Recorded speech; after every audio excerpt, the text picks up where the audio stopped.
Hello നമ്മളതാ ഇപ്പൊ വരാം, ഒരു അരമണിക്കൂറിനാണ് ഞാൻ വരാം. ഓ ദാ വരണം.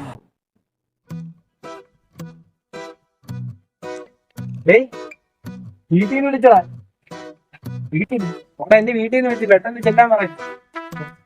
നീ 3 ദിവസത്തിന് മുമ്പ് ഇറങ്ങിയില്ലേ, ഇതുവരെയായിട്ട് നിന്റെ വീട്ടിൽ നിന്ന് വിളിച്ചൊന്നും ഇല്ലല്ലോ. അത് ശരിയാണല്ലോ, ഈ തള്ളക്കല്ലേ വേണ്ടേ കട്ടാക്കണ്. ഹലോ തള്ളേ, നിങ്ങൾക്ക് എന്നെ വേണ്ടേ? ഞാൻ 3 ദിവസം മുമ്പ് ഇറങ്ങിയത്, നിങ്ങൾ ഇത്രയും നാളായിട്ട് എന്നെ വിളിക്കാത്തത്? നിങ്ങൾക്ക് ഒരു മോനെ ഉള്ള ഞാൻ നിങ്ങളെ മോൻ അല്ലേ? നിങ്ങൾ ഇനിയല്ല നിങ്ങളെ മൂത്ത മോനോട് പറഞ്ഞാൽ വേണം നീ വെച്ചേക്കോ. എടാ നീ ഇങ്ങനെ വീട്ടുകാരോട് ഭയങ്കര ഹാർഡായിട്ട് സംസാരിക്കുക, ഒത്തിരി സോഫ്റ്റ് ആയിട്ടൊക്കെ സംസാരിക്കും. കുറച്ച് സ്നേഹം നമ്മൾ അങ്ങോട്ട് കൊടുക്കുമ്പോൾ കുറച്ച് സ്നേഹം ഇങ്ങോട്ട് കിട്ടും.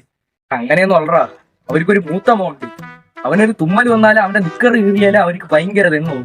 ഞാൻ ചാവാൻ കിടക്കണം എന്ന് പറഞ്ഞാൽ പോലും അവർക്കൊരു കൂസലും. ഇവിടെ അങ്ങനെയൊന്നും അല്ലടാ, നിന്റെ അമ്മയ്ക്ക് നിന്നെയും നിന്റെ ചേട്ടനും ഒരേപോലെ ഇരിക്കും, അതൊക്കെ നിന്റെ തോന്നലാണ്. ഞാൻ പറഞ്ഞില്ലേ എന്റെ അമ്മയാണെന്ന്, അവൻ ഭയങ്കര വിഷമം അവിടെയാണ്. ഹലോ അമ്മ. ചെറുക്ക വരുമ്പോഴേ 1 കിലോ പഴവും കൂടെ മേടിച്ചോണ്ടോ. 1 കിലോ പഴോ? അവിടെ കള്ളച്ചോറ് നിന്നോണ്ടിരിക്കണല്ലേ നിങ്ങളെ മൂത്ത മോൻ, അവനോട് ചെന്ന് പറ.